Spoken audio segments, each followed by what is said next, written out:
Olá,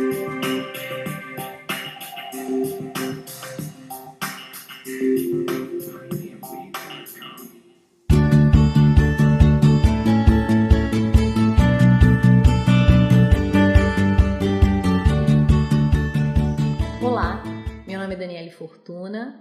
Vim aqui falar para vocês sobre oxigênio-terapia e ventilação não invasiva em neonatologia. Sejam bem-vindos a esse módulo de EAD.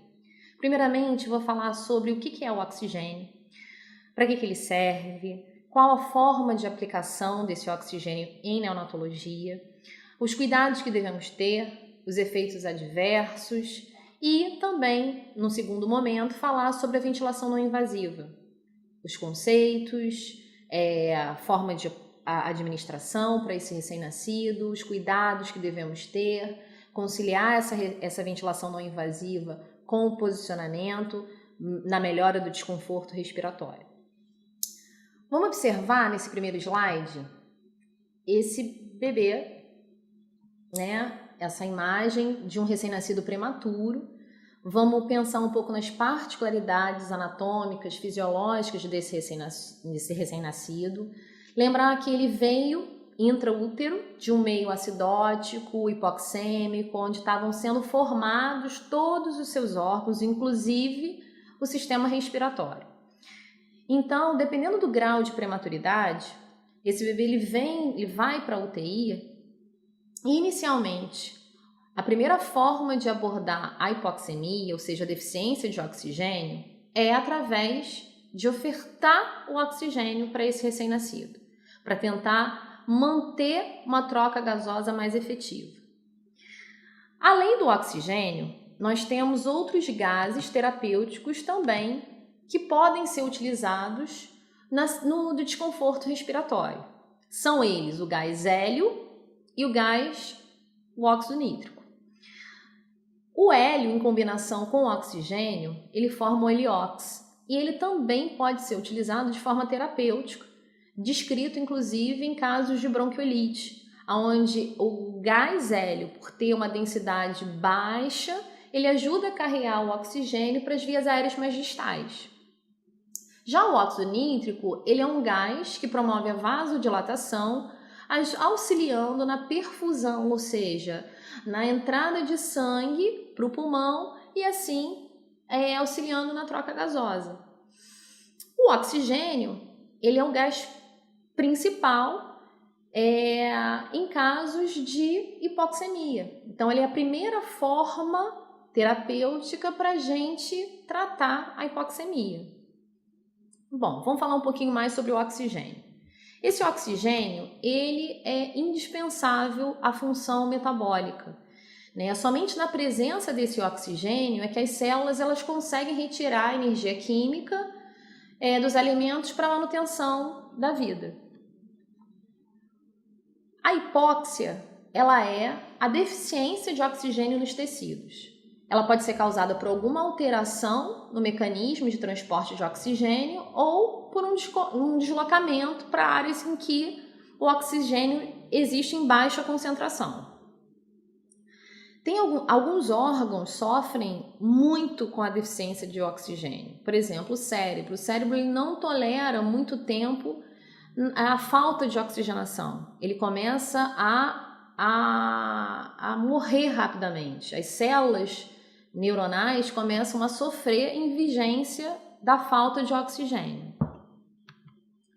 Existem vários tipos de hipóxia. A hipóxia hipoxêmica, que é quando a gente tem o oxigênio insuficiente no alvéolo. A hipóxia histotóxica, que é o déficit, ou seja, a deficiência de utilização de oxigênio no tecido, em um tecido específico. A hipóxia anêmica, que é derivada da deficiência de hemoglobina. E a hipóxia circulatória, é oriunda de um fluxo sanguíneo insuficiente. Essa classificação é puramente didática, tá?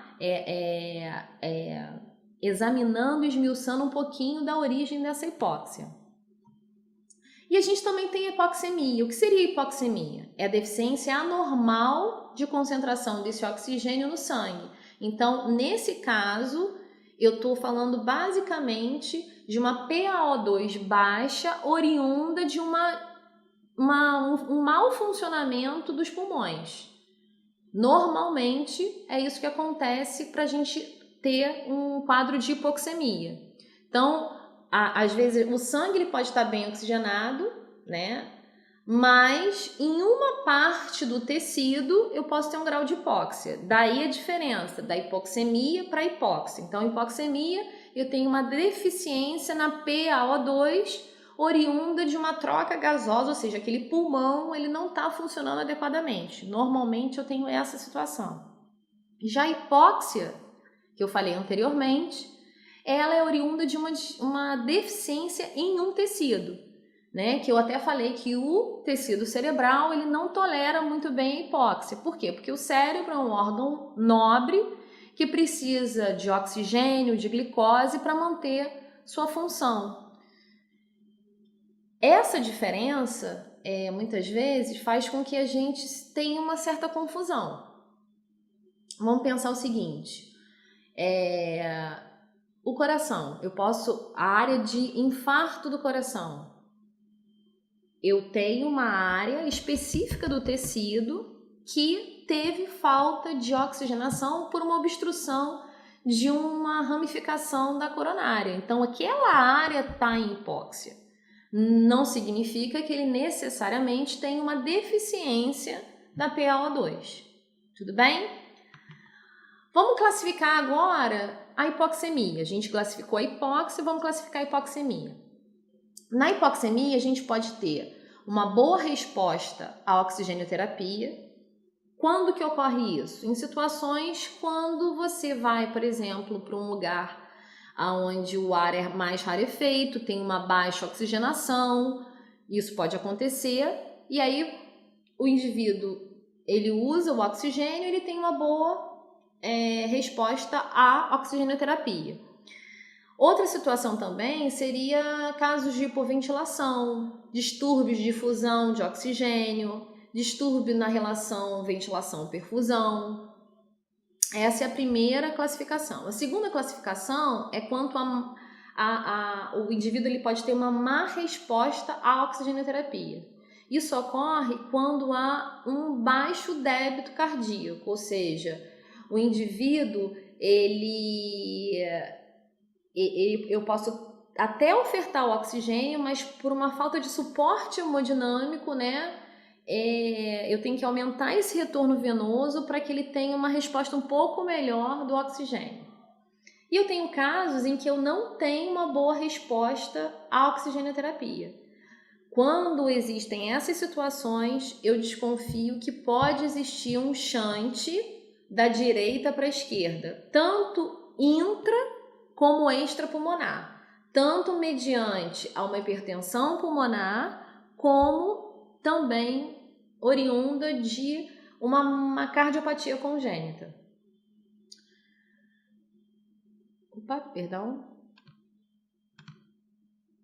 A oxigenoterapia, né, como eu falei no início da aula, ela vai ela visa manter a oxigenação dos tecidos, corrigindo a hipoxemia e diminuindo a carga de trabalho imposta sobre o sistema cardiopulmonar. É a primeira forma de abordar a hipoxemia. Na criança, a hipóxia ela se instala com maior rapidez. Por quê? Porque a atividade metabólica ela é maior. Só para a gente ter uma ideia, comparado ao adulto, né? No adulto, essa taxa metabólica, esse consumo metabólico, ele é de 6 a 8 ml por quilo por minuto. Já na criança, ela é de 3 a 5 ml por quilo por minuto. E isso, assim, quanto menor a criança, maior é esse consumo, essa atividade metabólica. A oxigenoterapia ela é uma medida viável para suplementar ela deve ser uma medida viável para suplementar a deficiência de oxigênio, regularizando a PaO2. Mas essa forma terapêutica, na verdade, ela é um tratamento de suporte, ela não corrige a causa real pela qual o indivíduo teve uma deficiência de oxigênio. Ele é uma medida de suporte até acontecer o restabelecimento da função respiratória. As indicações para oxigenoterapia. Bom, a gente indica a oxigenoterapia quando o indivíduo ou o recém-nascido tem uma deficiência de oxigênio. Então, essa deficiência ela pode ser oriunda de uma insuficiência respiratória, ela pode ser oriunda por uma falência cardiocirculatória, com choque, por uma insuficiência cardíaca, ou até mesmo durante o processo de ressuscitação e extubação desse paciente, no caso desse recém-nascido. O ideal é que a gente possa dar uma quantidade, e essa quantidade, ela, principalmente na neonatologia, ela deve atender às necessidades metabólicas, mas de uma forma que ela também não aumente algum tipo de injúria mediante o oxigênio. Então, assim, quando a gente pensa em ofertar o oxigênio, esse oxigênio ele deve ser para ajustar a PO2, para manter um nível satisfatório de oxigenação no sangue desse bebê, sem que esse oxigênio fique em excesso, porque ele ficando em excesso, ele pode ter um efeito tóxico para o bebê. E depois a gente vai falar um pouquinho sobre isso.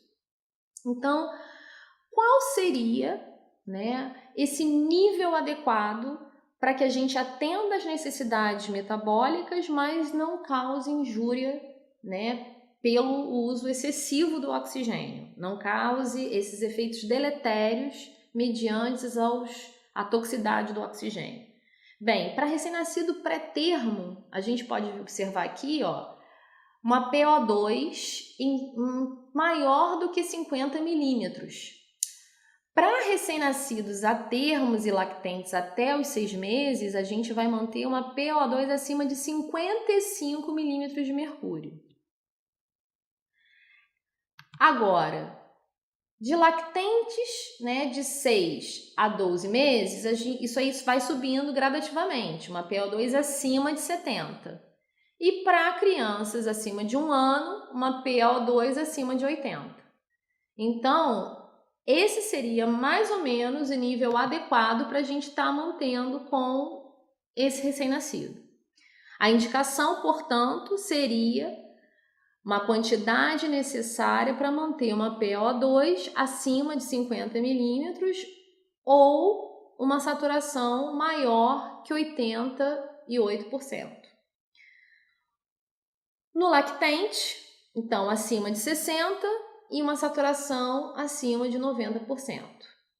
O quadro clínico que a gente vai observar, sem ser a própria gasometria, seria o quê? Um quadro clínico de hipoxemia, onde a gente pode observar uma palidez, uma dificuldade respiratória, às vezes presença de cianose, ou seja, sinais de insuficiência respiratória. E a gente também, de acordo com a indicação, tem uma limitação. E a limitação, ela esbarra exatamente na toxicidade do oxigênio. Existem exceções para essa regra, Por exemplo, recém-nascidos com hipertensão pulmonar, o que acontece? A gente vai ofertar o oxigênio, sim, talvez até de uma forma sem se preocupar com essa PO2, justamente para tentar reduzir a vasoconstrição pulmonar nesses pacientes, porque essa vasoconstrição ela vai piorar ainda mais o quadro de hipertensão pulmonar. Outra forma para a gente estar ofertando esse oxigênio é avaliar o grau de hipoxemia. A gente pode avaliar, como eu já falei, através da PaO2, na gasometria. Então, você vai avaliar a PaO2 e a saturação. A gente também pode avaliar através do oxímetro de pulso. O que acontece comparando o oxímetro de pulso com a gasometria? Muitas vezes, a criança, o recém-nascido, chora durante o momento da coleta da gasometria.